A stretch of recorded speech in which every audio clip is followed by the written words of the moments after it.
It's time to head over to Gina. She's got a look at our sports, including whether FSU is going to go to 6-0 this year. That would be kind of nice, wouldn't it, Gina? That would be great, and that's what we're keeping our fingers crossed for. Thanks, Art. Last season, Florida State shut out NC State 34-0 in Doak Campbell Stadium. The Noles are looking for similar results, but this time they hope to do it at Carter Finley Stadium in Raleigh, North Carolina.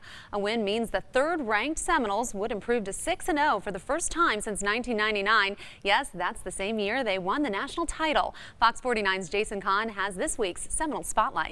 It is up for grabs in Raleigh, but be very careful. You can feel their breath on your neck, their words ringing in your ears. A pack of NC State Wolves lurking with the Seminoles not too far. It's a scene the number 3 team in the country is getting used to this week. That loud crowd noise almost helps you block everything out and focus in on what you're doing.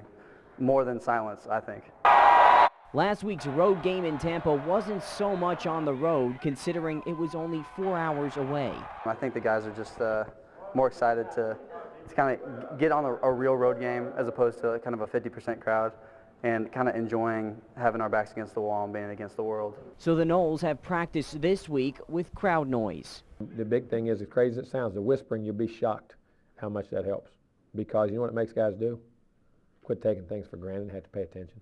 And they have to pay attention to quarterback Mike Glennon, who is coming off a career-best 440-yard game. I texted him Saturday night and told him I'd see him, this weekend. So obviously he was saying, yeah, we want to get the upset, da-da-da-da. So, I was like, okay, I'll let my guys know. And so I told him yesterday, and it went over well. So hopefully enough motivation to silence the Wolves. Just go out there and continue to do what you do. You got to stay focused on the game because you're not playing the crowd. You're playing, the team in front of you.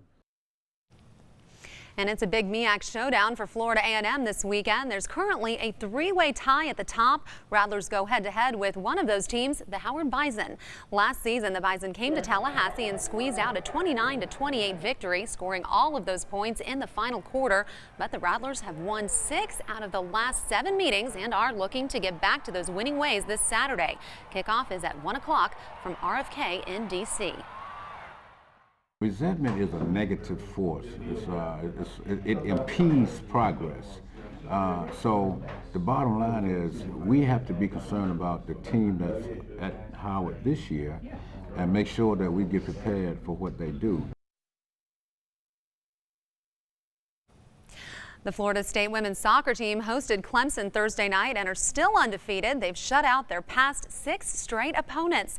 The Lady Noles donning the pink uniforms to support Breast Cancer Awareness Month. In the first half, FSU already up 2. Dagny Brynier's daughter gets the pass, sets the shot up, and unloads. Florida State takes a 3-0 lead. The Noles score 4 goals in the first 21 minutes. Tiffany McCarty capping off the half, one of 7 players that scored. Florida State sets a school record of 7 straight shutouts with a 7-0 win.